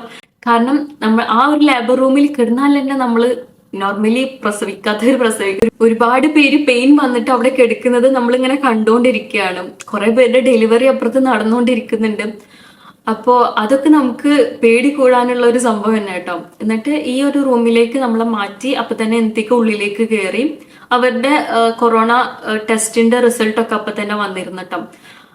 റാപ്പിഡ് ടെസ്റ്റ് ചെയ്തിരുന്നല്ലോ നമ്മൾ കൊറോണയുടെ. അപ്പൊ അതിന്റെ റിസൾട്ട് ഒക്കെ വന്ന് എന്തൊക്കെയും ഉമ്മയും കയറിട്ടോ. അങ്ങനെ കയറി അവരൊക്കെ കുറെയൊക്കെ നമ്മളിങ്ങനെ ആശ്വസിപ്പിക്കുന്നുണ്ട്. പക്ഷെ എനിക്ക് പേടിയൊന്നും ഉണ്ടായിരുന്നില്ല. ഞാൻ അപ്പോഴും വിചാരിക്കുന്നത് ഇതൊന്നും നടക്കില്ല, ഞാനിപ്പോ പ്രസവിക്കൊന്നുമില്ല, ഇനിയും 2 ദിവസം കഴിഞ്ഞിട്ടേ പ്രസവിക്കുള്ളൂ എന്നൊക്കെയാണ് ഞാൻ അപ്പോഴും വിചാരിക്കുന്നത്. പക്ഷെ ആ ഒരു ടൈമിലാണ് ഞാൻ വൊമിറ്റ് ചെയ്യുന്നത്. ഈ എൻ്റെ ഒരു പ്രഗ്നൻസി ജേർണിയിൽ 1ാം മാസം മുതൽ 9ാം മാസം വരെ ഞാനും വൊമിറ്റിംഗ് ചെയ്തിട്ടുണ്ടായിരുന്നില്ല. പക്ഷെ ആ ഒരു ടൈമിൽ ഞാൻ നല്ലോണം വൊമിറ്റ് ചെയ്ത്. അപ്പോൾ വൊമിറ്റ് ചെയ്ത് കഴിഞ്ഞപ്പോൾ തന്നെ ഉമ്മക്ക് പറഞ്ഞു ഏകദേശം ടൈം ആയി തോന്നുന്നു ഡെലിവറിക്കുള്ള.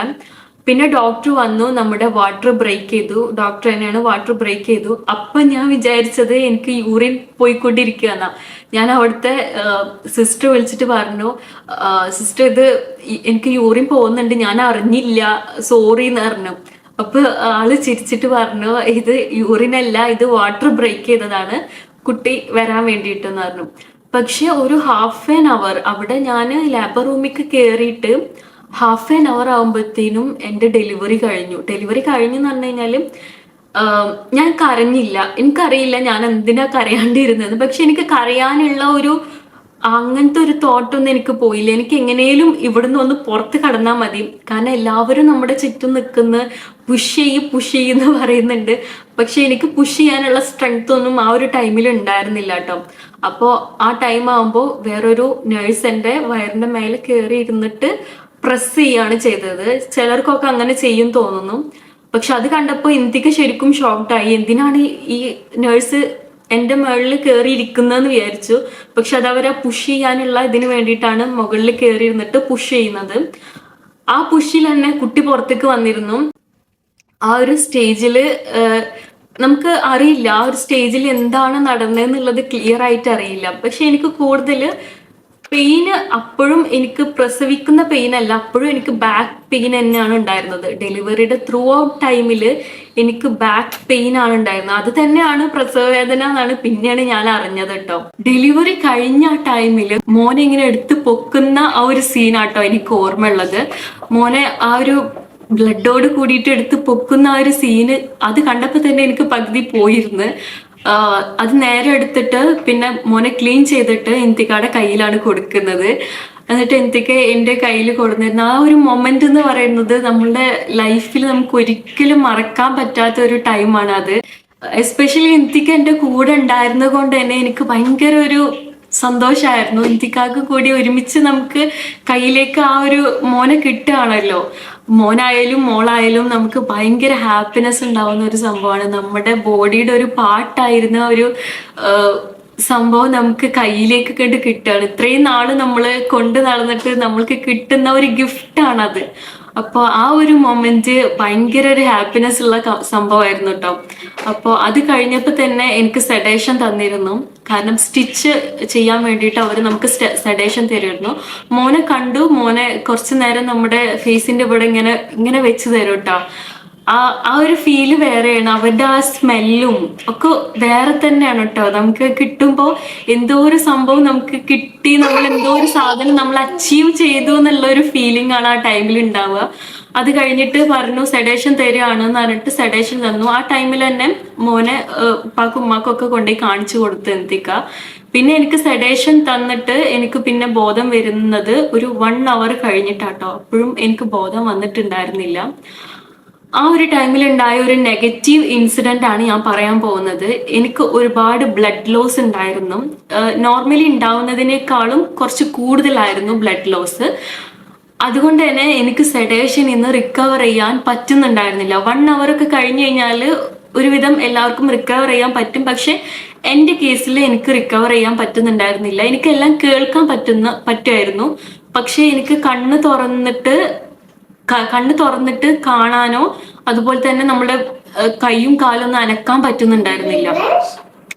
ആ ഒരു സിറ്റുവേഷനിൽ അവിടെ ഉണ്ടായിരുന്ന ഡ്യൂട്ടി നേഴ്സ് എന്നോട് എഴുന്നേറ്റ് പോയി യൂറിൻ പാസ് ചെയ്ത് വരാൻ പറഞ്ഞു. അപ്പൊ ഞാൻ പറഞ്ഞു എനിക്ക് പറ്റുന്നില്ല, എനിക്ക് ദേഹം അനക്കാൻ പറ്റുന്നില്ല, എനിക്ക് എന്റെ ബോഡി അനക്കാൻ പറ്റുന്നില്ല, എനിക്ക് പറ്റുന്നില്ല എന്ന് പറഞ്ഞു. അപ്പൊ പറഞ്ഞു ഇത് നോർമലാണ്, ഇങ്ങനെ തന്നെയാണ് എല്ലാവർക്കും തോന്നുക, എഴുന്നേറ്റോ കുഴപ്പമില്ല, ഞാൻ പിടിക്കാം എന്ന് പറഞ്ഞു. ആ ഒരു ഉറപ്പില് ബോധം ഇല്ലാതിരുന്നിട്ടും ഞാൻ ആ നേഴ്സിനെ പിടിച്ചിട്ട് 2 അടി നടന്നത് എന്നെ ഓർമ്മയുള്ളോ അപ്പോഴേക്കും എന്റെ ബോധം പോയിരുന്നു. ഞാൻ വീണിട്ട് എന്നെ പിടിക്കാൻ ഈ നേഴ്സിന് പറ്റുന്നുണ്ടായിരുന്നില്ല. എന്റെ ബോഡി വെയിറ്റ് മൊത്തം വരുമല്ലോ നമ്മുടെ ബോധം പോയി കഴിഞ്ഞു കഴിഞ്ഞാല്. അപ്പോഴേക്കും ഭാഗ്യത്തിന് എന്തിക്ക് അവിടെ ഉള്ള കാരണം എന്തിക്ക് വന്ന് എന്നെ പിടിച്ച് എന്റെ തല നിലത്ത് തട്ടിയില്ല, പക്ഷെ ബോഡി മൊത്തം നിലത്ത് വീണിരുന്നു. എന്നെ കെടുത്തിട്ട് എന്തിക്ക് ഒരുപാട് ചീത്ത പറഞ്ഞു ആ നേഴ്സിനെ. കാരണം ഒരു ബോധമില്ലാത്ത ആളോട് എങ്ങനെയാണ് എഴുന്നേറ്റ് പോയി നടന്ന് യൂറിൻ പാസ് ചെയ്ത് വരാൻ പറയാ? അതിനുള്ള ടൈം, ബോധം വരാനുള്ള ടൈം എന്താ കൊടുക്കാതിരുന്ന്? അപ്പൊ നേഴ്സ് പറഞ്ഞു നോർമലി 1 മണിക്കൂർ കഴിയുമ്പോഴത്തേനും ബോധം വരാറുണ്ട്. ഇതിന്റെ റീസൺ പറഞ്ഞത് ഈ നേഴ്സിന്റെ ഡ്യൂട്ടി ടൈം കഴിഞ്ഞിരുന്നു. കാരണം അതിന് അടുത്ത ഷിഫ്റ്റ് ആളെ വരാനുള്ള ടൈമായി. പക്ഷെ എൻ്റെ ഈ ഡെലിവറി ആളെ അറ്റൻഡ് ചെയ്ത കാരണം എൻ്റെ ഈ ഒരു പീരീഡ്, ഈ ഒരു പ്രോസസ്സ് കഴിഞ്ഞ് എന്നെ റൂമിലേക്ക് ഷിഫ്റ്റ് ചെയ്തതിന് ശേഷമാണ് ഈ നേഴ്സിന് ഇവിടുന്ന് പോകാൻ പറ്റുള്ളൂ. അത് അവിടുത്തെ ഒരു റൂളാണെന്നാ പറഞ്ഞത് ഹോസ്പിറ്റലിലത്തെ. അതുകൊണ്ടാണ് എന്നെ ഫോഴ്സ് ചെയ്തെന്നാ പറഞ്ഞത്. പക്ഷെ ഇതവർ ആലോചിക്കണ്ടേ? ഇത് ഒരു ബോധമില്ലാത്ത ആളെ എങ്ങനെ നടത്തും? ഇയാൾ വീണ് അത് കഴിഞ്ഞിട്ടുണ്ടാവുന്ന പരിക്കുകൾ എങ്ങനെ ഒരു റിക്കവർ ചെയ്യും? അപ്പോ പിന്നീട് ഡോക്ടർ പിറ്റേ ദിവസം വന്നിട്ടാണ് പറയുന്നത് എനിക്ക് ഒരുപാട് ബ്ലഡ് ലോസ് ഉണ്ടായി. ഈ ഡോക്ടർ എന്തുകൊണ്ട് നഴ്സിനെ ഇൻഫോം ചെയ്തിട്ടില്ല? ആൾക്ക് ബ്ലഡ് ലോസ് ഉണ്ടായിരുന്നു, അത് കാരണം റിക്കവർ ചെയ്യാൻ ടൈം എടുക്കുന്നു ഡോക്ടർ ഇൻഫോം ചെയ്തില്ല. പിറ്റേ ദിവസമാണ് അവർ വന്നിട്ട് എനിക്ക് ബ്ലഡിന് വേണ്ടിയിട്ടുള്ള മെഡിസിൻ വേറെ കേൾക്കുന്നത്. അപ്പോൾ അത് ഭയങ്കരമായിട്ടുള്ള ഒരു നെഗറ്റീവ് ആയിട്ടുള്ള ഒരു ഫീഡ്ബാക്ക് ആയിരുന്നു ആ ഒരു ഹോസ്പിറ്റലിന്റെ, അവരുടെ ആൾക്കാരുടെ, നേഴ്സിന്റെ. അത് ഞാൻ പറയുന്നില്ല അവരുടെ പേര്. അപ്പോൾ അവർ കെയർ ചെയ്യുന്നില്ല. കാരണം അവരുടെ ഡ്യൂട്ടി ടൈം ആൻഡ് നമ്മുടെ ഷിഫ്റ്റ് ചെയ്യണം, ആ ഒരു ടൈം പ്രോസസ്സ് മാത്രമേ നോക്കുന്നുള്ളൂ. എസ്പെഷ്യലി ഇതൊരു രാത്രി 11 മണി ആയിരുന്നു ഏകദേശം. അല്ലെങ്കിൽ അവൾ വേറൊരാളെ ഷിഫ്റ്റ് ചെയ്യണമായിരുന്നു. ഇത് കഴിഞ്ഞിട്ട് പോകാൻ പാടുള്ളൂ എന്നുള്ളൊരു റൂള് വെക്കേണ്ട ആവശ്യം ഉണ്ടായിരുന്നില്ല. എന്തായാലും അത് കഴിഞ്ഞ് നമ്മൾ പിറ്റേ ദിവസം കുഴപ്പമുണ്ടായിരുന്നില്ല. പിന്നെ ഒരു 3 days കഴിഞ്ഞിട്ട് ഡിസ്ചാർജ് ആയി. അപ്പോൾ അതായിരുന്നു ഹോസ്പിറ്റലിൽ ഉണ്ടായിരുന്ന ഒരു ജേണി വരുന്നത്. അൽഹംദുലില്ലാ കുഴപ്പമൊന്നുമില്ലാണ്ട് നമുക്ക് നമ്മളെ മോനെ കിട്ടി. 38 വീക്സിലായിരുന്നു കേട്ടോ എൻ്റെ ഡെലിവറി ഉണ്ടായിരുന്നത്. ചിലർക്ക് അത് 39 വീക്സ് ആവും, 40 വീക്സ് ആവും. അത് ഡിപ്പെൻഡ് ചെയ്യും. എനിക്ക് കുറച്ച് മുന്നേ ആയിരുന്നു, 2 വീക്സ് മുന്നായിരുന്നു ഡെലിവറി ഉണ്ടായിരുന്നത്. പിന്നെ ഒരു കാര്യം പറയാനുള്ളത്, നമ്മൾ ഈ ത്രൂ ഔട്ട് പ്രഗ്നൻസി ജേർണിയിൽ നമ്മൾ ചിന്തിക്കാത്ത ഒരു സ്റ്റേജ് ഉണ്ട്. 3 trimester വരെയാണ് നമ്മൾ ചിന്തിക്കുന്നുള്ളൂ. അത് കഴിഞ്ഞിട്ടുള്ള ഒരു 4th trimester ഉണ്ട്.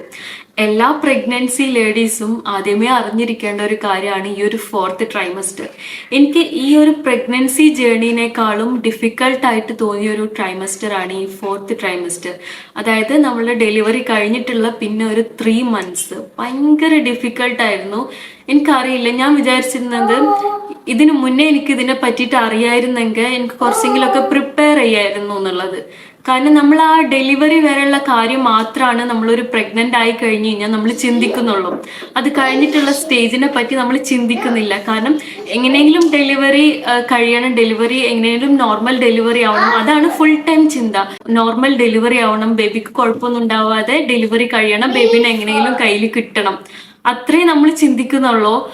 പക്ഷെ അത് കഴിഞ്ഞിട്ടുള്ള ഒരു സ്റ്റേജ് എന്നുണ്ടല്ലോ, എനിക്ക് ഭയങ്കര ഡിഫിക്കൽട്ടായിരുന്നു. കാരണം എനിക്ക് ബ്രസ്റ്റ് മിൽക്ക് വളരെ കുറവായിരുന്നു. അപ്പോൾ അതിൻ്റെ ഇഷ്യൂസ് ഉണ്ട്.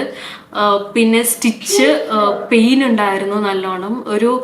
എനിക്ക് തോന്നുന്നു ഒരു 60 days വരെ, 2 months വരെ എനിക്ക് സ്റ്റിച്ചിന്റെ പെയിൻ ഉണ്ടായിരുന്നു.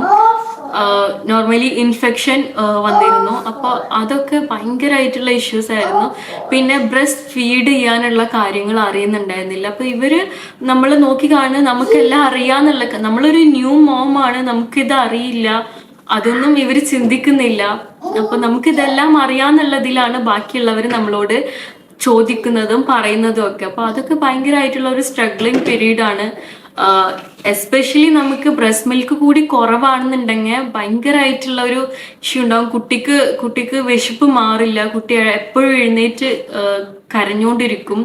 അപ്പൊ പിന്നെ ഫോർമുല കൊടുക്കുമ്പോൾ അതിൻ്റെതായിട്ടുള്ള ഇഷ്യൂസ് ഉണ്ടാവും. എന്നാലും ഒരു 60 days, 2 months വരെ ഞാൻ വെയിറ്റ് ചെയ്തു. 2 months ഒക്കെ കഴിഞ്ഞിട്ടാണ് പിന്നെ ഫോർമുല സ്റ്റാർട്ട് ചെയ്തുള്ളൂ. അതിനുശേഷം പിന്നെ ലാക്ടേഷൻ കൺസൾട്ടന്റിനെ ഞാൻ കണ്ടിരുന്നു. അപ്പോൾ ആളൊരു മെഡിസിൻ തന്നു, ലാക്ടേഷൻ കൺസൾട്ടന്റ്. പക്ഷെ എന്നിട്ടും എനിക്ക് ഇംപ്രൂവ്മെന്റ് ഒന്നും ഉണ്ടായില്ല കേട്ടോ. ഒരുപാട് കാര്യങ്ങൾ ചെയ്തു ബ്രസ്റ്റ് മിൽക്ക് ഇൻക്രീസ് ചെയ്യാൻ വേണ്ടിയിട്ട്. ഒരുപാട് മെഡിസിൻസ് കഴിച്ചു, ഒരുപാട് കാര്യങ്ങൾ, നാച്ചുറൽ ആയിട്ടുള്ള കാര്യങ്ങൾ, പിന്നെ കുറെ പേരുടെ ഉപദേശങ്ങൾ, അങ്ങനെ കുറേയൊക്കെ കേട്ടിരുന്നു. എന്നാലും എനിക്ക് ബ്രസ്റ്റ് മിൽക്ക് ഒന്നും ഇൻക്രീസ് ആയിട്ട് വന്നിട്ടുണ്ടായിരുന്നില്ല. പിന്നെ ഒരു 2 months കഴിഞ്ഞിട്ടാണ് ഫോർമുല കൊടുത്തു തുടങ്ങിയത്. 2 months വരെ വെയിറ്റ് ചെയ്തിരുന്നു ഞാൻ. 2 months വരെ കൊടുക്കരുതെന്ന് ഡോക്ടർ പറഞ്ഞിരുന്നു. കാരണം കൊടുക്കരുതെന്ന് പറയാനുള്ള കാരണം കുട്ടിക്ക് അതിൻ്റെതായിട്ടുള്ള ഇഷ്യൂസ് ഉണ്ടാവും. മാക്സിമം നമ്മൾ ബ്രസ്റ്റ് മിൽക്ക് കൊടുക്കുന്നതാണ് നല്ലത്. അത്രയും ഒരു സ്റ്റേജ് വരുമ്പോൾ നമുക്ക് ഫോർമുല സ്റ്റാർട്ട് ചെയ്യാം. 2 months വരെ എങ്ങനെയും നോക്കാൻ പറഞ്ഞിട്ട് 2 months 60 days കഴിഞ്ഞിട്ടാണ് പിന്നെ നമ്മൾ ഫോർമുല മിൽക്ക് കൊടുത്തു തുടങ്ങിയത്. പിന്നെ ഒരു 6 months കഴിഞ്ഞപ്പോഴേക്കും പിന്നെ നമ്മൾ നോർമൽ ഫുഡ് കൊടുത്തു തുടങ്ങുമല്ലോ, അപ്പൊ കുഴപ്പമുണ്ടായിരുന്നില്ല. പക്ഷെ ഈ ഒരു 3 months ഡെലിവറി കഴിഞ്ഞിട്ടുള്ള ഒരു 3 months കൂടി പ്രഗ്നന്റ് ലേഡീസ് കൺസിഡർ ചെയ്യണം. അപ്പോൾ എന്തൊക്കെ ചെയ്യണം എന്നുള്ള കാര്യങ്ങളും കൂടി നമ്മൾ നോക്കണം. ഈ പ്രഗ്നൻസി ജേർണിയിൽ നമ്മൾ ഒരുപാട് കാര്യങ്ങൾ അറിയാൻ വേണ്ടി ശ്രമിക്കുമല്ലോ. അപ്പോൾ ഈ ഡെലിവറി കഴിഞ്ഞിട്ടുള്ള 3 months നമ്മൾ എങ്ങനെ നമ്മൾ കെയർ ചെയ്യണം, എങ്ങനെ ബ്രസ്റ്റ് മിൽക്ക് കൊടുത്തു തുടങ്ങണം, അതിൻ്റെതായിട്ടുള്ള ഒരുപാട് കാര്യങ്ങളൊക്കെ നമ്മൾ അറിയാൻ വേണ്ടി നോക്കുന്നത് നല്ലതാട്ടോ. കാരണം എനിക്ക് അത് ആയിരുന്നെങ്കിൽ നല്ലതായിരുന്നു എന്ന് എനിക്ക് തോന്നിയിട്ടുണ്ടായിരുന്നു. അപ്പൊ അതുകൊണ്ടാണ് ഞാൻ പറഞ്ഞത്. അപ്പോൾ ഇതാണ് എൻ്റെ ഒരു pregnancy journey and delivery story വരുന്നത് കേട്ടോ. നോർമലി എല്ലാവർക്കും ഓരോ സ്റ്റോറീസ് ആയിരിക്കും ഡെലിവറിക്ക് ഉണ്ടാവുക. പക്ഷെ ഇതൊരു നല്ല കാര്യമാണ്, നമുക്ക് ഓർത്തിരിക്കാനൊക്കെ പറ്റിയൊരു സംഭവമാണ് നമ്മുടെ ഈ ഒരു ജേർണിയും ഈ ഒരു ഡെലിവറി എന്നൊക്കെ പറയുന്നത്. അപ്പൊ നിങ്ങളുടെ പ്രഗ്നൻസി ജേർണിയും നിങ്ങൾക്ക് പ്രഗ്നൻസിയിൽ അങ്ങനെ ഫേസ് ചെയ്യാൻ വന്നിട്ടുള്ള ഇഷ്യൂസ് ഒക്കെ എന്താന്നുള്ളതൊക്കെ ഒന്ന് കമന്റ് ചെയ്യാട്ടോ. പലർക്കും പല ടൈപ്പിലുള്ള കാര്യങ്ങളൊക്കെ ഉണ്ടായിട്ടുണ്ടാവും. അപ്പൊ എല്ലാവർക്കും വീഡിയോ ഇഷ്ടമായി വിചാരിക്കുന്നു. ഇഷ്ടമായെങ്കിൽ ലൈക്ക് ചെയ്യുക, പുതിയ വ്യൂവേഴ്സ് ആണെങ്കിൽ സബ്സ്ക്രൈബ് ചെയ്യുക. അപ്പൊ ഒരു നല്ല വീഡിയോ ആയിട്ട് കാണാം. അൻറ്റിൽ than take care, bye bye.